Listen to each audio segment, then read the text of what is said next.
You know, from having watched these things over the years, I mean, Putin's been around for over 20 years. He is a bully. He has no regard for borders, which you just described there, and he has little regard for international law. Is NATO talking, but saying we will not go into Ukraine to defend those people, really just a sign of weakness?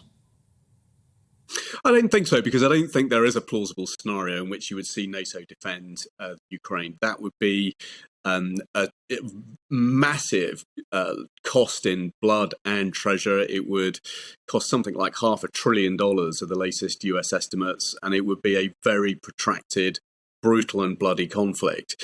And so at the moment, we have just got to focus on the deterrents that we can put in place. And that is about creating a much harder border across the whole breadth of Russia's European frontiers. And that answer, but in that answer, Liam, you encapsulate perfectly my grave concern. It all assumes that Russia is in Ukraine. Oh, we'll defend the rest of the border. We'll have troops and soldiers up in Estonia. We'll have them in Poland.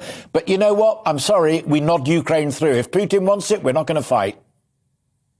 Well, I think the question becomes for Putin, once he has invaded Ukraine, well, then what? I mean, the Ukrainians are not going to roll over. They are now much better geared up, not least because of the arms supplies that both the US and other NATO allies have begun to pour in.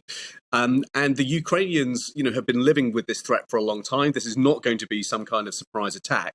In that sense, Putin has lost the advantage of surprise because of the way NATO has systematically put its intelligence in the public domain. So I think it would be a pretty nasty and brutal conflict for Russia. Many Russian soldiers would die.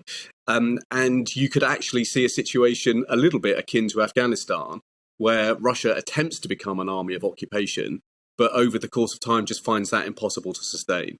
And at the same time, Russia would just pay this gigantic price in terms of its own security, because of the roll forward of NATO that would then follow.